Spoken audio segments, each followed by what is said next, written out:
Magnus had lived alone on Copper Peak for 17 years, ever since the accident that changed everything. At 6 feet 8 inches and weighing nearly 300 pounds, he'd always been large, but isolation had made him seem even more imposing. His beard reached his chest, wild and untamed like the mountain winds. His hands, scarred from years of chopping wood and building with rough timber, could span a dinner plate.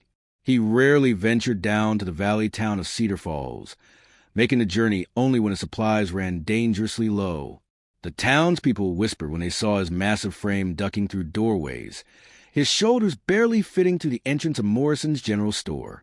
Children hid behind their mothers' skirts, and grown men stepped aside when he passed. But this October morning was different. Mrs. Chin at the post office had sent word through a hiking courier that a package waited for him. Something from his sister back east, the first contact he'd had with family in over a decade.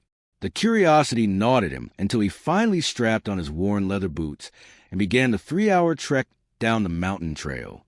As he approached the edge of town, Magnus caught sight of a small figure sitting on a fallen log near the creek. A little girl, no more than 7, with pigtails tied in bright yellow ribbons. She was alone, poking at the water with a stick, humming a tune he didn't recognize. Something about her solitude called to his own. The girl looked up as his footsteps crunched on the gravel path. Most children would have run, but she simply tilted her head and studied him with curious brown eyes that held no fear, only wonder. "Wow," she said, her voice clear and matter-of-fact. "You're bigger than my house." Magnus stopped dead in his tracks. He looked down at this tiny person, who barely came up to his kneecap. In her world, he supposed he was bigger than many things. But there was something in the way she said it. Not with fear or judgment, but with the same awe she might reserve for a magnificent tree or a beautiful sunset. "I suppose I am," he said, his voice rusty from disuse. He hadn't spoken to another person in months. "Are you a giant?" she asked, standing up and brushing dirt from her yellow dress. "My grandma reads me stories about giants, but she says they're make-believe." Magnus felt something crack inside his chest, a wall he'd built brick by brick over the years. "No, little one.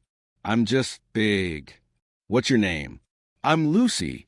She smiled, gap-toothed and genuine. "Magnus. That's a big name for a big person," Lucy said, nodding approvingly. "It fits." They stood there by the creek, the mountain man and the little girl, an unlikely pair in the dappled afternoon light. Lucy chattered easily about her grandmother, who was watching her while her parents worked in the city. She talked about her cat, Whiskers, and how she was learning to read chapter books, and how she liked to count the different colors of leaves that fell in autumn.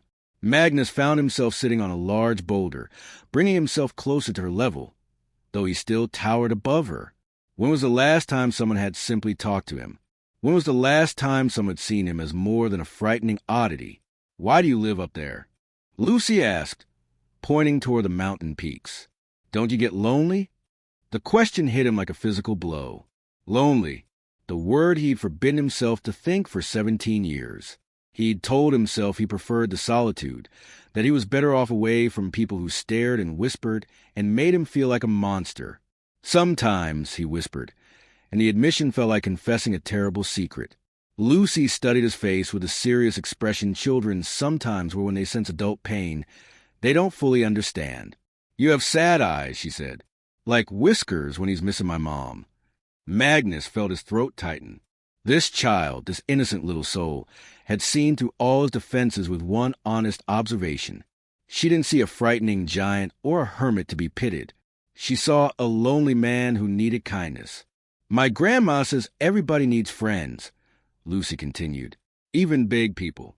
Maybe especially big people, 'cause they have big hearts that need lots of love to fill them up." The tears came without warning.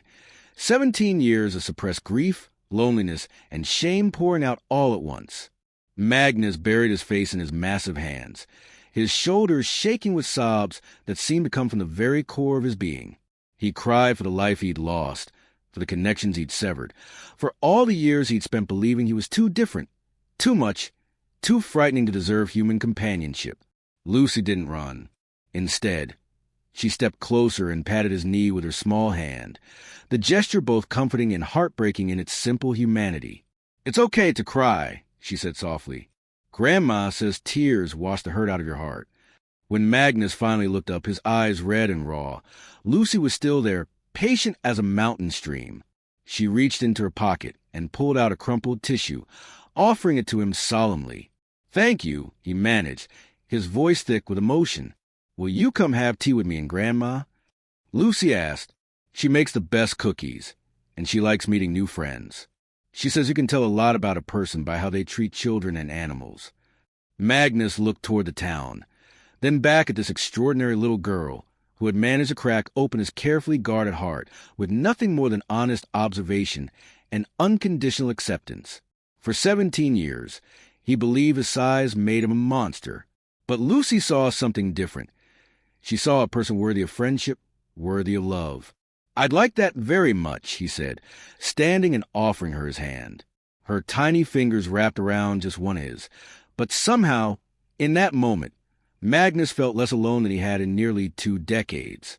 As they walked toward town together, Lucy chattering happily about her grandmother's garden and the new kittens in the barn, Magnus realized that sometimes the biggest transformations come from the smallest gestures. He was still bigger than her house, but for the first time in years, that felt like something wonderful rather than something to hide from. Behind them, the mountain stood silent and eternal, but ahead lay the possibility of connection, community, and the chance to discover that being different didn't have to mean being alone.